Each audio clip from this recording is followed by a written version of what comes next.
Good afternoon, Packers fans. Aaron Negler here with your Packers Daily Chat, coming to you live on the Cheesehead TV social channels. Do you know where your inside linebacker is? Because, wow, the Packers got an opening. If you would like to apply, please send your resume, huddle, link to 1265 Lombardi. Obviously, we talked a bit about Devondre Campbell's words out the door yesterday, getting his perspective on things that went wrong on the defensive side for Green Bay last year. Of course, he's doing so because he has been released, and it opens up a pretty significant hole. And that hole seemingly gets a bit larger each and every day as free agency continues and some of these inside linebacker potential signings get signed to other places. We're getting down to some deep cuts, as it were, when it comes to what's on offer the inside linebacker position. Now, look, maybe the Packers are hell bent on making sure they draft an inside backer, Edrin Cooper and the like. Who knows? But they could also be thinking that Isaiah McDuffy is ready to step into an expanded role, though I suspect that won't be the case. But as it is, whoever is brought in uh, to Packers off-season workouts, to training camp, what have you, there's an opportunity. There's an opportunity to really grab this position and make yourself indispensable in the Packers defense. A defense, obviously, which is crafting a new scheme, a new identity under Jeff Hafley. I don't doubt for a moment, as Brian always says, it's a 365 day a year job. They will undoubtedly be unearthing every possibility as far as prospects to bring in, free agents to bring in, potential trades. That's something that I haven't seen talked about a whole lot, but we did hear Brian, both at his year end presser and at the combine, mention the possibility of trading picks for a veteran player. Not saying that we can draw a straight line there, but it does seem to fit the bill as far as what's available in free agency. And it's not an insanely deep draft class. One could, then assume that potentially the Packers are looking over other rosters in the league. Richmond Williams and his pro personnel crew are probably searching through practice squads and things of that nature, but even probably starting lineups and trying to find a potential fit that they could maybe swing a couple picks for, because the Packers do have plenty of ammunition when it comes to the draft. So it's just a ton of opportunity out there for whoever is brought in. And I suspect it will be a number of people. But the fact that the Packers are, starting over on defense and have a clean slate, as it were, should be able to bring in a number of people to compete for that Mike position. I'm excited to see what they cobble together, as it were, at this point in the offseason, and who ends up kind of rising to the occasion and becoming what should be a pretty significant focal point for Jeff Hafley's defense in his first year in Green Bay. How is everybody in the comment section? So good to see everybody. Hope you're all doing well. Raji Rule is here. What's up, Raji Rule? Good to see you. Ryan, how you doing, man? Thanks for being a Carry the G Club member. I believe that the Packers need to draft O-line in the first round. I mean, I don't think it has to be in the first round. If there is a team that has shown that they are more than capable of finding starters later in the draft, it's the Packers. But as Ben Fennell has mentioned several times, that's not a plan. You don't go in there thinking, yes, I can eschew all this elite talent because I have been so good at finding day three guys who can step in and start. I don't doubt for a moment that, O-line will certainly be given careful consideration there at 25 if they do indeed stick at 25 and make a pick. I think tackle is a real possibility. Maybe something inside, guard, center, what have you. I suspect that's less likely. But yeah, I think no question about it, especially dependent on how the draft falls, how the board falls, where the value is. There's every possibility that offensive tackle is a selection there. More often than not, you can pretty much count on the Packers trying to find somebody in the first round who plays a premier position, and offensive tackle is certainly that. This is a very deep tackle class. Perhaps if it doesn't fall that way in the first round, maybe on day two, there's a possibility. But I think it'll be very, very, very surprising if they come out of this draft having not drafted an offensive lineman like they did last year for the first time in forever. I do not doubt for a moment you can set your watch by the fact that the Packers will most likely draft at least one offensive lineman, if not a few. But I don't think it necessarily has to be in the first round. You know what I mean? Like, It's all about value and finding the upside, and the Packers have shown they're pretty damn good at doing that. No question about it. What else we got here, folks? What else do we have? New York Cheesehead, what's up, man? McKnight, how are you? We got Luke. How are you, Luke? Where's Motel Men playing? When's Motel Men playing San Diego? Also, any free agents you'd like to see signed by the Pack? No particular free agents. And as far as San Diego goes, man, you find me the gig, and we'll find a promoter to pay the airfare, and we'll be right there. At the moment, plans for the summer are to play here in New York and Mile of Music again in Appleton. So be on the lookout for that. And our album will drop hopefully early July, but that has yet to be solidified. Michael, thanks for checking out the stream on Facebook, man. Hey, Nags, news today that both Stokes and Watson hamstring issues have been solved. No details shared, but very positive news. All right.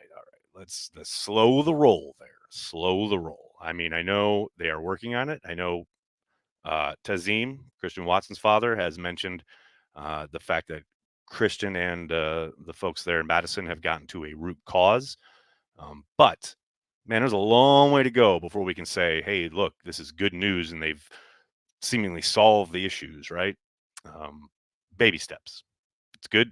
It's good news, no question about it. But it goes a long way from being in a lab in Madison to being on Lambeau Field and cutting and trying to make things happen as a professional athlete in an NFL game.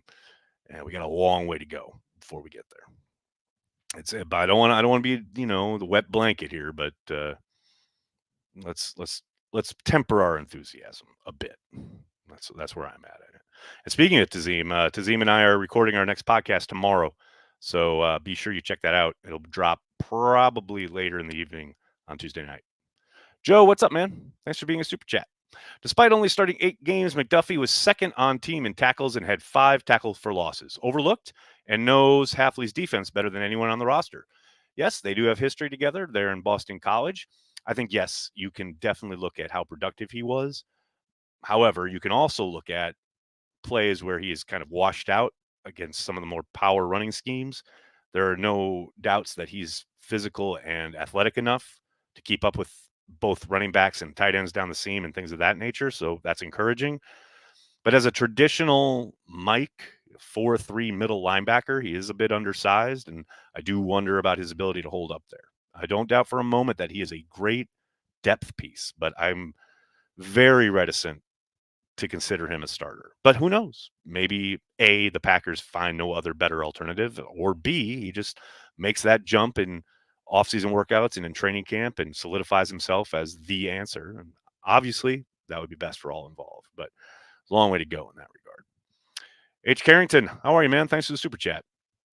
Fans dismissing Devondre's claims of being misused after 3 years of watching Preston cover slot wide receivers and DBs playing soft on 3rd and short was entertaining. It's a very good point. I mean, look, fans are reactionary. I always try to hold off and get as much information as possible. You'll notice when he did drop the misused thing on Insta, I didn't respond because, I'd like to get a little bit more kind of clarification there, which happily he did on Sunday morning. But yeah, it's not like you have to go too far in your kind of mental Rolodex to remember the number of times, as you indicate, that you watch Joe Barry's defense and went, what the fuck are they doing? So, yeah, it is kind of funny. But, fans are defensive of their team. That's just the initial kind of knee-jerk reaction, right? Yeah, hey, fan is short for fanatic, right? It's understandable. But you are correct. No doubt about it. Carrie Bishop, how are you? Northeast Indiana here. Hello. What's up? Hello from New York City. Hope you're doing well. Ed, thanks so much for the super chat, man. The Bears, do you think we should do what Green Bay does at QB? No, our system is better. It's worked so well. Yeah, some really fascinating back and forth this morning on the old X machine between, Peter Bukowski and essentially the entire Bears media coverage unit. Yeah, look, I'm not going to go too deep into it because it's a Bears topic and I really don't give a shit. But I will say it is funny watching all the folks who cover the Bears regularly or for a living or whatever talking about how untenable the situation would have been if they had kept Justin Fields and drafted Caleb Williams and possibly sat Williams for a year while Fields, basically played out his final season. I don't know why that's untenable. I'm sorry, are you made of brittle stuff there in Chicago? I get the idea of it's weird to have the number one overall pick sit for a season and this guy who's basically a lame duck at quarterback, etc. But I just, I'm sorry, do you not have the fortitude, the intestinal fortitude necessary as an organization? Oh, that's right, you are the Bears. I mean, look, I get it. I understand it. It's a very different way of operating. And look, Justin Fields is the remnants essentially of a former administration in Chicago, right? Yeah, I was always kind of surprised that Poles didn't move off of him immediately. Because when you're a GM, you want your guy, right? Well, now Poles gets to say, look, I gave it every chance with Fields and that didn't work. And now we're going to go get my guy. Well, your guy just happens to be the number one overall pick. So I hope it works for your sake, employment wise, not for the Bears winning games, obviously. What else we got here, folks? John, thanks for the super chat, man. The 49ers can't do math like the GOAT, Russ Ball. I saw that they just lost one of their edge rushers to the Saints, I believe. But also they are a bit more of a Ronin organization when it comes to bringing people in and being somewhat transient. They don't really mind if a guy comes in for however many games he played last year. Chase Young, what do you have, like 8 games or whatever after the trade deadline? They don't mind that. Whereas the Packers are much more about building a program with a core group of players and growing with them, etc. It's just different ways of operating. And look, it's not like the 49ers haven't owned the Packers the last 10 years or so. So, it's not like we can sit here and really cast aspersions. You know what I'm saying? But it is interesting to watch the 49ers and how they're going to operate and keep all their talent in a year where it's probably going to be a bit more difficult than it has been. They probably got 2 more years with their quarterback on a rookie deal. And who knows if that guy's the answer? We'll see. Jeezy baby, what's going on, man? Fields goes from him to 6th rounder in 1 year. I love tasting these Bear tears. Yum, yum, yum. Lick them up. Go, Pack, go. Yeah, look, there is no more delusional entity on this planet than a Bears fan in the offseason. We've already gone from, as you point out there, last summer, he was him. He was better than Jordan Love, no question. He was about to go dominate the NFC North. Fast forward 1 season, and now he's been traded for a 6th rounder. And now we're ready to start all over again. Although it does feel like the Bears fandom is very split on this. But yeah, now we're set to, Caleb Williams is going to come in. They've readied the roster for him by trading for a 300-year-old wide receiver, I guess. I don't know. They're all very excited for the 3 games they're going to get out of Keenan Allen. I'm really happy for them. But yeah, we'll see, but God bless Bears fans, because no matter how much shit gets shoveled into their faces by ownership, by the organization, they keep coming back for more. It's fascinating. It really is fascinating. What else we got here, folks? Geez, Joey, what's going on, man? Random Packer, Alfonso Carricker, outstanding pull. Now that is a random Packer. That's really well done. Mimsy, how are you, man? Random Packer, Terry Crews, the TV actor. Yes, or the TV star. Yes, he was a Green Bay Packer for a hot second. Vincent has a random Packer, Mike McCoy. That's a depth, man. That's some deep, deep pull right there. Ryback 48, thanks for the super chat. You think safety Newbin will be worth the 25th pick?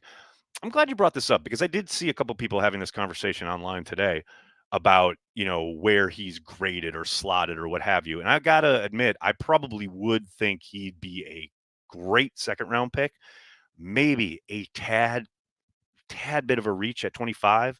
However, at 25, you're almost in the 2nd round.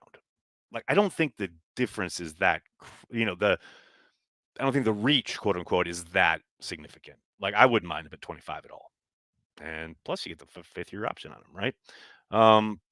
And that's, provided that, let's say, everyone you have rated as a blue chip / 1st rounder at offensive tackle is off the board. Because we know, like, as I said earlier, the Packers are going to err on the side of a premier position, whether that's tackle, whether that's corner, edge rusher, etc.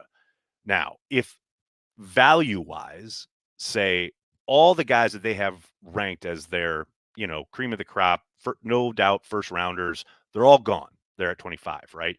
But they have their best rated safety on the board. Let's say it's Nubin, right? But they only have a second round grade on him.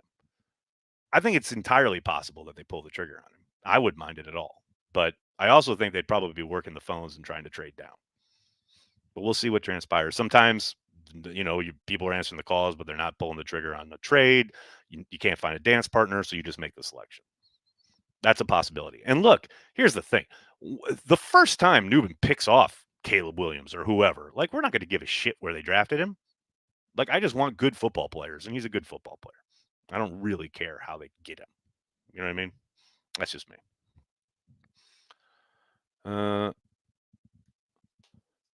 What else we got? We got people talking about Devondre up in here. Calico says, his criticism of the coaching staff isn't without merit, but there will always be gray area with these things. No one was perfect. You are 100% correct. I mean, that is the thing. There is always more context, more to find out. It's hard to make a blanket statement about anything he said because definitely kernels of truth to it that we could see on the outside, right? Let alone whatever was going on inside the building. But yeah, there's tons of stuff that we're never going to know. Dennis, thanks for the super chat, man. Red, there are character concerns for Caleb Williams. This could be funny. Dennis, I mean, from what I've seen, the quote character concerns around Caleb Williams are about old people not understanding the world in 2024. That's what I've seen when it comes to quote character concerns. He's fine. Like, he's fine. In my eyes, I don't see character concerns. I see a young man with a family around him who knows what he's worth and what he's doing. Those aren't character concerns to me. But your mileage may vary. Nick, hey, how are you, man? Thanks for checking out the stream on Twitch. Really appreciate it. What else we got here, folks? We got Nick. Thanks to the super chat. Interviewing Grossi tomorrow. Any tips? LOL. Yeah, let him know that, the longer he just tries to ignore the fact that we haven't played Madden again, the longer it is until, the whole world knows how completely and thoroughly I dominated him last time. I'll just have to kind of do a cut up, I guess, kind of redistribute the beatdown. So, I don't want to call him out too bad, like Tom. It's been years, man. I know you're busy like dominating YouTube, but we got to get back on the sticks, brother. Abdul, how are you, man? Hey, Aaron, LVN, Preston, and Gary are all defensive ends, right? I assume both weak side linebackers will be rookies from the draft. Most likely. Now, when you talk weak side linebackers, you mean outside backers? Because there will be Sam and there will be Will. I'm pretty sure Quay Walker will probably be the Will. But yes, the stand-up backers in the traditional 4-3 base sense will most likely be from the draft. Maybe. Still, there's a long way to go in free agency. Might be a free agent. We will see. But yes, when you're asking about LVN, Preston, and Gary, they will have their hands on the ground in a 4-3, getting upfield, etc. Now, that's when they're in base. I still think, look, we've talked about this, right?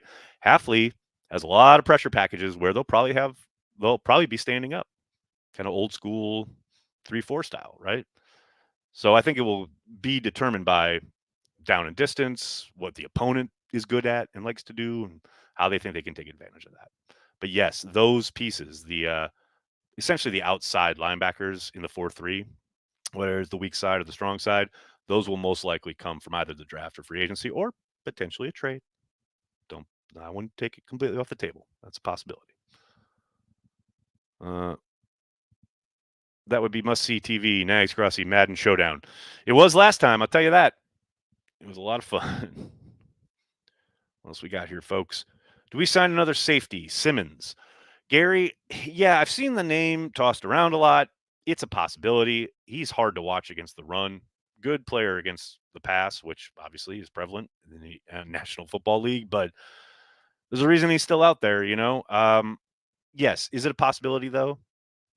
Yeah, I would say there's a potential there. However, the Packers really need someone most likely to play a little bit more down in the box, be more of that enforcer role, because you're going to have McKinney doing a lot of the single high stuff, the middle of the field stuff, and whoever's going to be paired with him is most likely going to have to play down near the line of scrimmage a little bit more. I don't really think that's Simmons' role, but it's possible. I'm not going to completely, take it off the what do you call it? Off the board, so to speak. Next, what's the one thing you wish you could tell the front office in 20 with the benefit of hindsight? Go find tackle depth, because good Lord, you're going to fall apart there on New Year's Eve. Also, I'd like to tell the coaching staff not to have a full padded practice on New Year's Eve, as Dave said when we had him on the happy hour the other day. It's like that scene in Interstellar, where he's watching himself leave, and you're just banging on the window crying as a Packers fan. that was brutal stuff. Thanks for bringing me down, man. Chip, Go Pack Go from Troy, Indiana. What's up, Chip? Thanks for checking out the stream on Facebook. Go Pack Go from New York City. Hope you're doing well. All right, everybody, I got to get going. I cannot thank you enough for hanging out, talking Packers each and every day, Monday through Friday, right here on the Cheesehead TV social channels. Please do me a monster favor. Hit like on the video, subscribe to the channel, and then tell your friends and tell your family. Cheesehead TV, we are devoted to Green Bay Packers fans worldwide. Thanks a lot, everybody. Have a great night. Go Pack Go.